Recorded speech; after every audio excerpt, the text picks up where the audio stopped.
Passaria agora a palavra à sua doutora Gabriela. Peço, estou a fazer.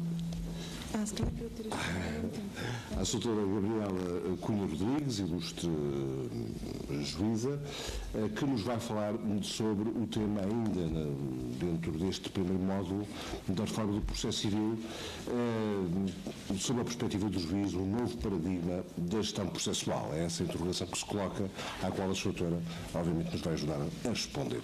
Muito obrigado. Muito bom dia a todos. Começo por agradecer este convite honroso de participar aqui nesta conferência. Agradeço ao Dr. José Luís Seixas e tenho muita honra de partilhar esta mesa, este painel, com o Dr. João Correia e com o Dr. Sérgio Castanheira. Participamos em lutas muito importantes ao longo desta reforma, sofremos as vicissitudes desta reforma também, fomos muito bem coordenados, foi um grupo muito bem coordenado pelo Dr. João Correia, que é uma pessoa de fortes ideais e que luta por eles, o que hoje em dia é muito importante, e daí também ter estado presente em várias reformas, também por esse espírito lutador e por esses ideais fortes que partilho também.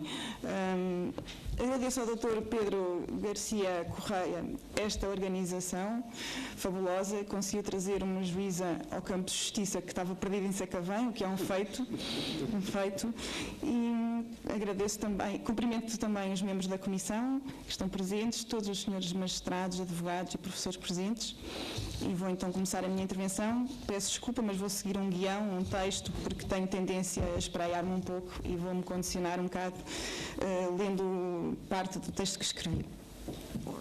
Começaria por falar no novo paradigma do juiz no processo civil, para que se perceba também esta reforma do Código de Processo Civil, já que o paradigma do juiz não surge só espontaneamente, geração espontânea neste Código. Temos que ter presente que na valorização dos tribunais no funcionamento das democracias modernas e perante o desmoronar da figura do Estado tutelar, o juiz foi elevado à condição de ator principal na estruturação social. Toda esta evolução põe em crise o perfil do juiz tradicional, individualista, displicente em relação ao processo. O que agora emerge é a figura de um juiz tocado pela complexidade e aberto a uma visão poliédrica do mundo. Este juiz não pode ser, como ironicamente se costumava referir, bacteriologicamente puro. Deve estar na sociedade presente sem ter de se exilar para defender a sua imparcialidade. Por outro lado, recentrada a justiça nas suas funções primordiais de promoção e de garantia dos direitos, o juiz deve acumular as difíceis tarefas de procurar a verdade e de dizer o direito. Como diz o Sr. Presidente do Supremo Tribunal de Justiça, Dr. António Henriques Gaspar, antes de mais, o juiz é um ministro da verdade. É na procura da verdade, como razão de ser de toda a decisão, que se manifesta a dimensão essencial do ato de julgar. Isto não pode ser olvidado. Esta verdade nunca será a verdade oncológica, como é óbvio. Será uma verdade aproximativa, mas o juiz não pode deixar de procurar a verdade. É certo que, em todo caso, essa verdade deve ser convincentemente substantiva e não pode ser um mero corolário da atividade das partes, perante a inércia ou a apatia de quem julga. O juiz de hoje deve ser também, noutra aceição, um ministro da equidade. Tem que ser um perscrutador de um ser social e pacificador de sujeitos que projetam no conflito os dramas e as angústias que podem encontrar remédio no direito. Mas, se é assim, o juiz é e tem de continuar a ser um intérprete da lei. A lei, a definição do seu conteúdo e alcance, a conjugação dos princípios e de regras, continua a ser um instrumento de realização de segurança jurídica e a fonte do critério da legitimidade do julgador, como é óbvio. Mas outra tarefa, o juiz deve ser um comunicador, mais do que nunca. E comunicar não é só transmitir e fazer compreender o sentido e o conteúdo do julgamento. Em concreto, a fundamentação é como um principal elemento de comunicação. A Justiça utilizou tradicionalmente um discurso muito técnico e hermético como forma de legitimação e quando despertou a sociedade de comunicação estava aí com a sua lógica e as suas fabulações. Logo se concluiu que a sociedade não entendia o direito, nem dominava a racionalidade da justiça. Então as pessoas tornaram-se curiosas em relação aos métodos de formação da decisão. A irracionalidade ou a racionalidade ignorada ou encoberta deixou de as persuadir. Uma justiça legitimada apenas na autoridade tem, por todos os motivos, os seus dias contados. Um escrupuloso exercício de autoconsciência junta-se atualmente à necessidade de um esforço comprometido de transparência na motivação e de abertura à sindicalidade.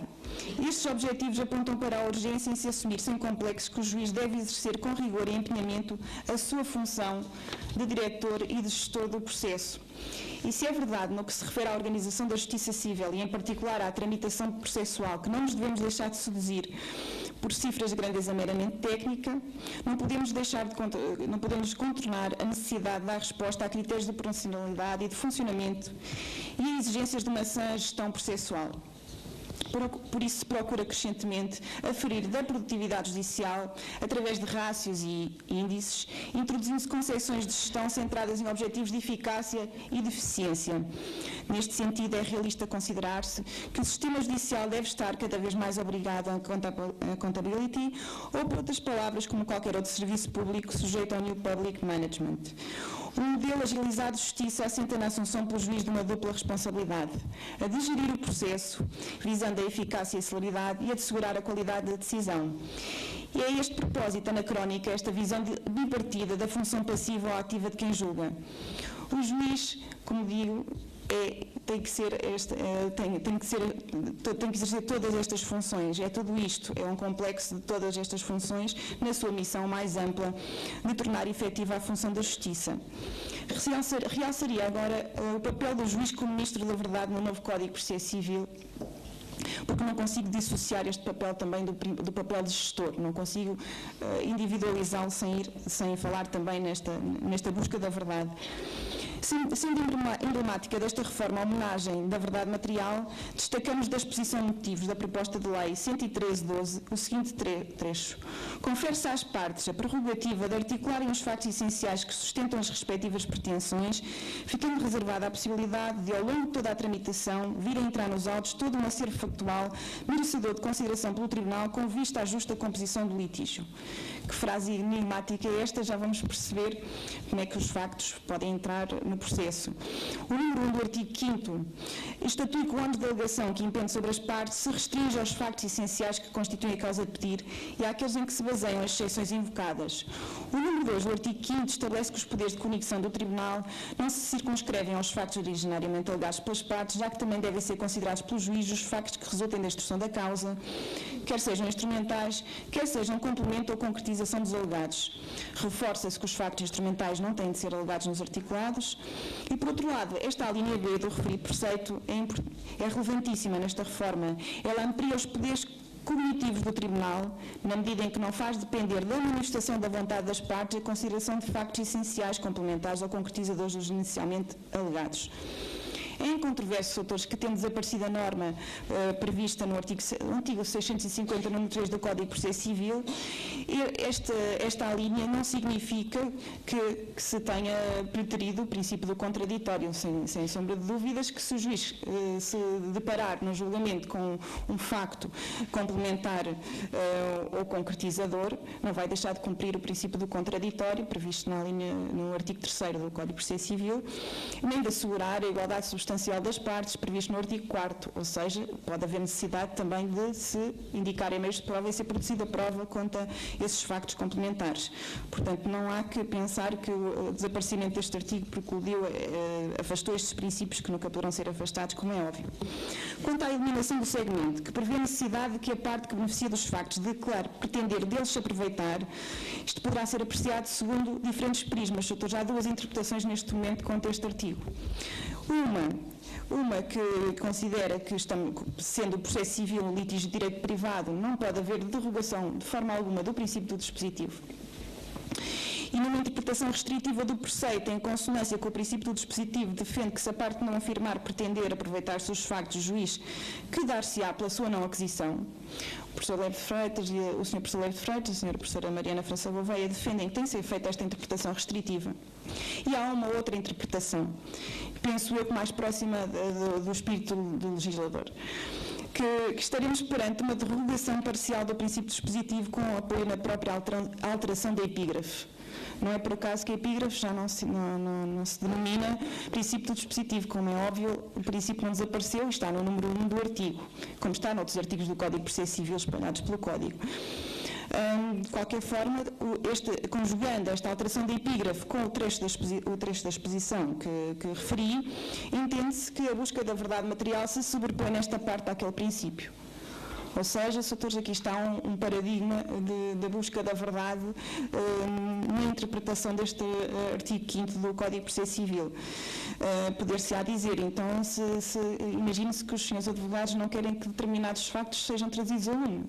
Omitiram-nos, mas a intenção foi mesmo que isso acontecesse. Eles resultam da instrução. E se os advogados não pediram para se aproveitar desses factos, faz sentido considerá-los.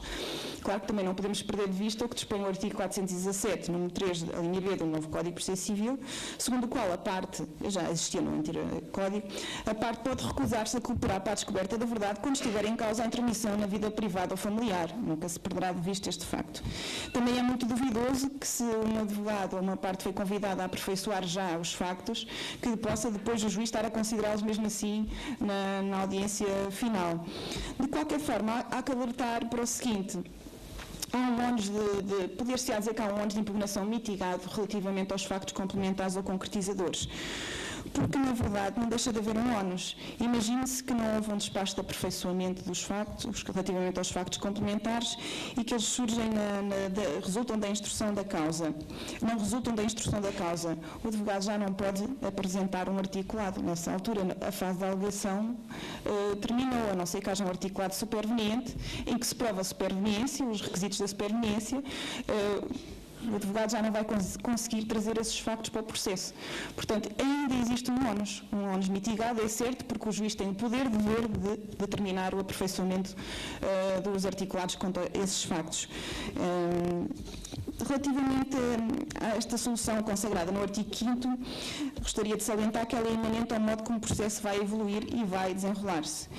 Na verdade, há uma ligação indissociável entre vários pontos do Código de Processo Civil que gostaria de enfatizar, para percebermos o fio condutor, como o Dr. Paulo Pimenta e o Dr. João Correia falam, no fio condutor deste Código. Existe um fio condutor entre a atenuação das preclusões quanto à alegação de factos e o reforço dos poderes de cognição do juiz, artigo 5º, a enunciação dos temas da prova, eliminando-se no momento intermédio do processo a partir do qual se cristalizavam os factos, no âmbito da instrução, artigo 410, e a vertente fáctica da fundamentação da sentença, artigo 607, número 4. Os temas da prova constituem um guião que irá permitir com maior latitude a busca da verdade material, mais uma vez, nesse reforço, sem os partidos do despacho de seleção da matéria de facto. É um despacho flexível, vai depender da natureza e da complexidade da ação, e permite também que o juiz se liberte da função de indicar logo as regras da distribuição do ónus da prova. Com a enunciação dos temas da prova e o modo como vai correr a instrução, significa que vai deixar de haver questões de facto atomísticas e sincopadamente colocadas. O julgamento, a instrução vai ser mais livre, determinada por grandes temas, nos quais se incluem, como é óbvio, os factos essenciais, sejam principais, sejam nucleares ou sejam complementares e concretizadores, os factos instrumentais, e relativamente às perguntas, às instâncias dos advogados, vão ter muito mais latitude, sem prejuízo dos poderes de direção do juiz, que terá que zelar por que o julgamento corra da melhor forma. Não há perguntas formuladas, não há respostas a dar. E é na sentença que o juiz se vai preocupar com a distribuição do ónus da prova. O que é que isto significa? Significa que se o Tribunal de Recurso, em apelação ou em revista, vier a fazer uma interpretação diferente da do Tribunal de Primeira Instância, da norma geral ou específica de distribuição do ónus da prova, os factos que interessem a esta nova perspectiva constarão todos da decisão de facto. Ou seja, o juiz relatará os factos de forma cronológica, histórica e também tendo em conta as duas possibilidades, as duas soluções plausíveis quanto à distribuição do ónus da prova. O artigo 607, número 4, também é emblemático desta reforma, prevê expressamente que na decisão sobre a matéria de facto o juiz deve indicar as ilações retiradas dos factos instrumentais. No confronto com o sistema precedente, o novo regime da sentença, especialmente no que toca à vertente fáctica do processo, revela potencialidades e assegura condições que apontam para um quadro decisório mais exigente, mais completo e conforme à realidade das coisas. Resulta do exposto que só mesmo no último momento, em primeira instância, é que está definido totalmente o quadro factual dos factos, dos autos. em clara superação de um sistema que apontava para a tal cristalização dos factos num momento muito prematuro, que era um momento intermédio no despacho de condensação do processado. Isto quanto ao juiz, ministro da Verdade do novo Código de Processo Civil, e o juiz como gestor no novo Código de Processo Civil. O jogador processual tem dificuldade em identificar de forma abstrata o que é bom para o processo civil. Este é sempre muito mais rico na prática. Enquadrada historicamente, como dissemos, no conceito de New Public Management, a gestão processual vem sendo crescentemente acolhida nas leis processuais de diferentes países, não só no nosso. Não só nos de influência norte-americana ou inglesa, mas também no domínio da Civil Law. O artigo 6º do novo Código de Processo Civil, portanto, como vem, eu estou-me a referir praticamente só ao artigo 5º e 6º, mas para mim são os artigos nucleares desta reforma, tem por fontes próximas os números 1 e 2 do artigo 265 do Código de Processo Civil revogado e o artigo 2º do também revogado Regime Processual Civil Experimental. O Instituto da Gestão Processual, com esta designação, foi introduzido no nosso sistema por meio do Regime Processual Civil Experimental, que foi concebido sobre um estudo preliminar da senhora professora Mariana França Gouveia, que se dedicava apenas à litigância de massa.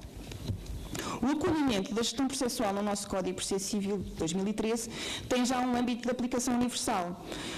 Falar em gestão no âmbito do sistema de justiça pode conduzir a riscos e sabemos que há muitas incompreensões e até alguma tendência para a rejeição desta figura. Por isso precisar previamente que a gestão não é uma categoria exclusiva do âmbito económico e empresarial. Não é essa gestão, ciência social, de que aqui tratamos. Todos os sistemas têm que ser geridos. Todos os sistemas devem ser geridos sob pena de irracionalidade, incapacidade de atingir os seus fins ou de satisfazer os seus propósitos. Para além do dever de dirigir ativamente o processo e providenciar pelo seu andamento célere, previsto no artigo 6º, encontramos 3 outras normas que o desenvolvem. Temos o dever de promoção das diligências necessárias ao normal procedimento da ação, o dever de recusa do que for impertinente ou meramente dilatório, o dever de adoção dos mecanismos de simplificação e agilização processual que garantam a justa composição do litígio em prazo razoável. O poder-dever de adequação formal é agora enunciado nas disposições gerais do título 7º, referente às formas do processo. O doutor está no artigo 547 e estava no anterior, artigo 265A do Código de Processo Civil. Mas agora, comparando as redações dos preceitos, este artigo 547 tem uma latitude maior.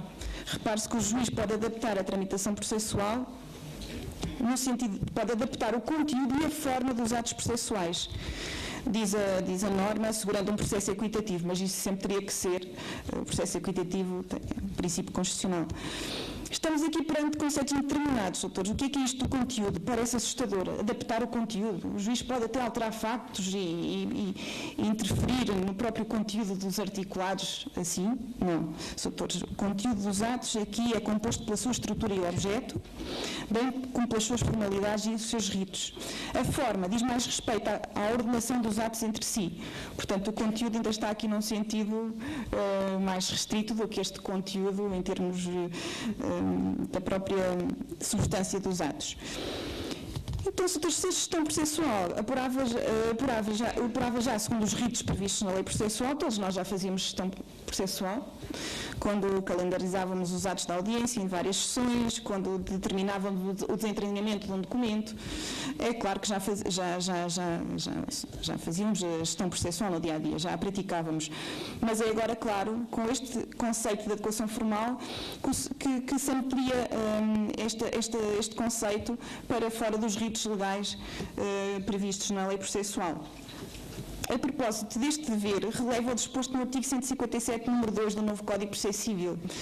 Doutores, foi um dos instrumentos para que haja possibilidade prática de exercer a gestão processual, consta deste artigo que prevê que incumbe à Secretaria o cumprimento das orientações de serviço emitidas pelo juiz, a prática dos atos que lhe sejam por este delegados, prevê-se agora a delegação de atos nos senhores funcionários, no âmbito dos processos de que é titular e nos termos da lei. Doutores, então, de Portanto, ordens de serviço, provimentos, delegações de atos, é claro que são todos instrumentos necessários e que devem ser utilizados em prol de uma boa administração da Justiça.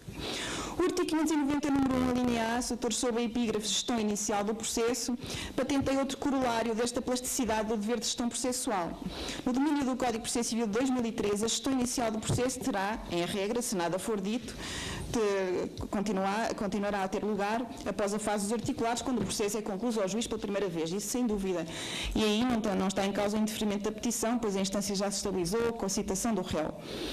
Também, no caso da citação depender de prévio despacho judicial, o processo continua a comportar indeferimento liminar, como prevê o artigo 226, número 4. Mas o juiz pode entender, no cumprimento do dever de gestão processual, que é adequado e conveniente que o processo seja apresentado após a petição inicial e dará então instruções na secção nesse sentido. E, portanto, uma petição que é inúmeras ações, imaginemos uma ação intentada por um autor contra vários réus, em que se verifica logo à primeira, com o mesmo objeto, que há uma inaptidão da petição inicial ou que é manifestamente improcedente, o juiz não vai decidir um a um, vai chamar os processos todos e não vai determinar aquela saga determinar uma saga interminável de citações com os custos que isso implica. Portanto, tem este dever de trazer os processos antes para os despachar. Há aqui considerar também a possibilidade de determinar uma apensação transitória de ações. E aqui tem algumas dúvidas, que um dia tenho que ver esclarecidas. É que não ficou consagrado no artigo 267 a possibilidade do juiz determinar oficiosamente a pensação de ações, apesar de me parecer que isso consta da exposição de motivos, mas será aqui talvez através da gestão processual que isso se consiga. Ou de se introduzir até um terceiro articulado. Esta questão é muito importante, o terceiro articulado, só depois como veem foi eliminada a réplica com as funções que tinha de responder às exceções. E muitas vezes o juiz não vai esperar por uma audiência prévia ou por uma audiência final, quando não houver audiência prévia, para receber uma resposta a exceções complexas, porque isso pode paralisar a audiência prévia, pode paralisar o início do julgamento, pode, portanto, inserir um terceiro articulado pode ser a via de resolver esta questão. Duvida-se que esse terceiro articulado, o que é duvidoso é se esse terceiro articulado pode impor uma preclusão, que não está prevista especificamente para ele, mas até há quem diga que isso é possível. Portanto, vai ser outra das questões importantes desta reforma, esta possibilidade de inserir o terceiro articulado, e que já era praticada no regime processual civil experimental e nas ações especiais para o cumprimento de obrigações pecuniárias. Outro exemplo, doutores, a que não é alheia esta ideia de quebra da estanquicidade da fase de instrução, que, como viram, veio-nos, entre aspas, estragar a vida quando saiu do local onde estava e veio teve outra arrumação sistemática à instrução. Mas a instrução não é uma fase estanque, e a ideia que se quer também é essa, é que se pretende. Isto aconteceu-me já várias vezes, eu já apliquei isto, apesar de não ter norma para isso, mas já aconteceu, ações de acidente de aviação, os senhores advogados estarem só na dúvida quanto à incapacidade para o trabalho do autor e pedirem para não fazer logo o despacho de seleção da matéria de facto, porque conseguiriam talvez resolver tudo com um acordo se previamente houvesse uma perícia. Portanto, é possível que o juiz determine uma perícia antes dessa fase intermédia do processo, por exemplo. O dever de gestão processual permite cogitar outras soluções ao esbater-se esta visão e passaria à frente, que há aqui outra questão que também é importante. Exatamente. Ainda existe algo de talvez mais inovador. Imagine-se, doutores, ações com vários réus muito complexas de empreitada, em que intervêm em coligação vários autores, ou então uma ação de ruína de prédios, saber quem é que é o responsável, o que é que determinou a ruína de vários prédios em cascata. Num caso ou no outro, é deduzida a exceção da caducidade ou da prescrição. E o juiz tem quase aquilo está alegado de tal forma que pensa que há ali uma forte probabilidade da exceção ser procedente. Doutores, valerá a pena que o processo demore anos e anos e depois para se chegar ao fim e dizer que caducou ou que está prescrita a ação, já me aconteceu isso 2 vezes. É possível, por acordo, entre todos, juiz em comunidade de trabalho com advogados, dividir o julgamento em duas partes, porque não apreciar primeiro a prescrição e a caducidade e só depois, se forem procedentes as exceções, prosseguir-se para outra fase. Dividir o julgamento em dois. Isto é um bocadinho inovador demais, se calhar será um exagero, mas, doutores, não há preocupações, o juiz não vai fazer isto, o juiz não pode fazer isto sem ouvir a parte contrária. Por isso é que a gestão processual não pode assustar. O juiz não pode fazer nada, determinar nada, e quanto mais inovador o juiz for, mais tem que convocar as partes, e quanto mais inovador for, para que haja eficácia nas suas medidas, tem que convocar as partes para concordarem com essas medidas. E por isso mesmo aqui está algo muito relevante também nesta reforma, que é o artigo que está previsto no artigo 591, número 1, a linha E do novo Código de Processo Civil. Vejam que se acrescentou, doutores, à audiência prévia, que há a possibilidade de determinar a adequação formal, após debate, a adequação formal, a simplificação ou a agilização processual.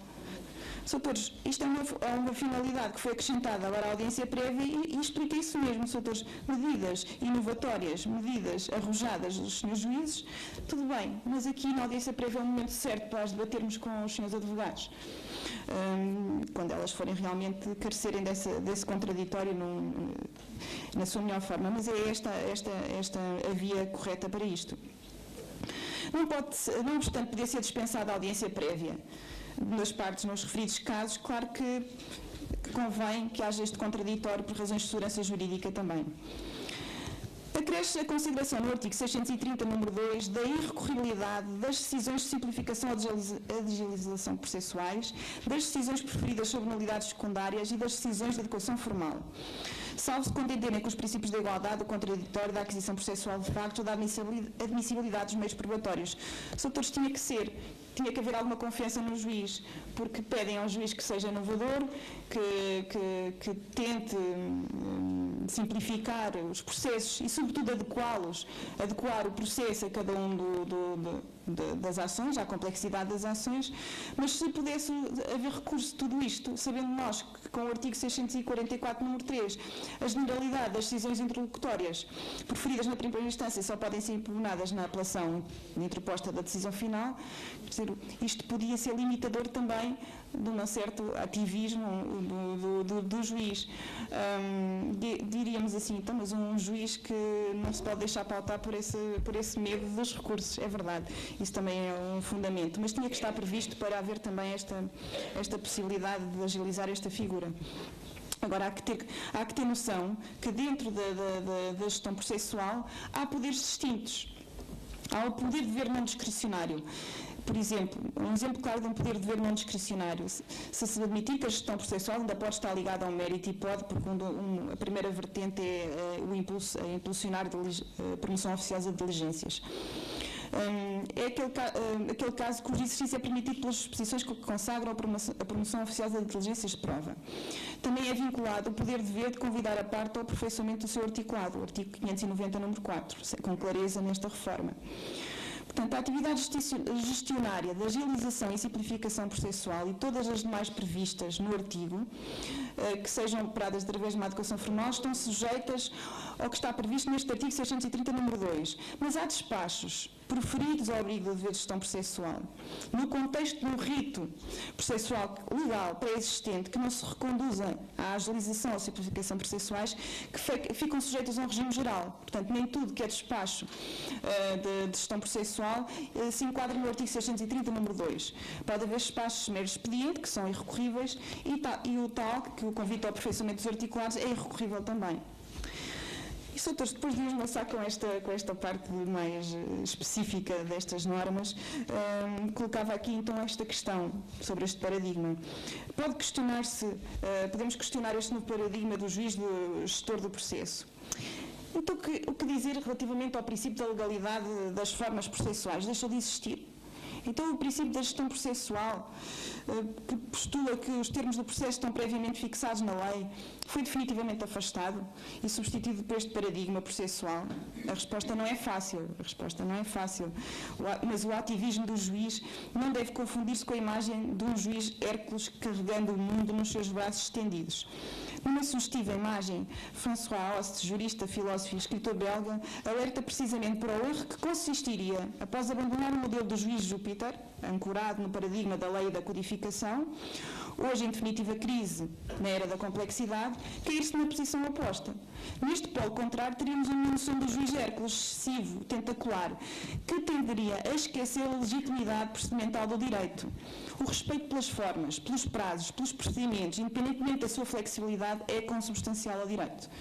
Não é por acaso que toda a disciplina constitucional traduz normativamente um regime de garantias processuais. E assim deve cair um dos maiores equívocos acerca da gestão processual, Sr. de que a gestão processual importa um aumento do poder do juiz à custa dos poderes processuais das partes. Também gostaria de dizer que a gestão processual não pode, e o princípio da adequação formal não podem servir para os senhores juízes escolherem o código que querem aplicar, como já vi isso acontecer. O juiz não gosta deste código, ao abrigo do princípio da adequação formal, escolhe o código anterior e continua a fazer a especificação e o questionário. O juiz gosta mais do Código de Processo de Trabalho, que por acaso também gosta imenso desse código, e decide que vai marcar uma tentativa de conciliação sempre a seguir à petição inicial, porque é esse o código que mais gosta. E até podemos ir buscar o Código de Processo Penal e outro tipo de codificação. Não, Sr. isto não pode acontecer. Para além disso, para além do respeito pelo que se traduz as normas que estão pré-estabelecidas, o juiz tem que respeitar também a ideologia, porque também já ouvi dizer, não, continua a poder dispensar-se a audiência prévia, assim o farei sempre. Não gosto de audiências prévias, vou continuar a não fazê-las. Quem perceber a ideologia deste código, quem vir o que é que são as normas com olhos de ver da audiência prévia, vai perceber que o legislador não quis nada disso.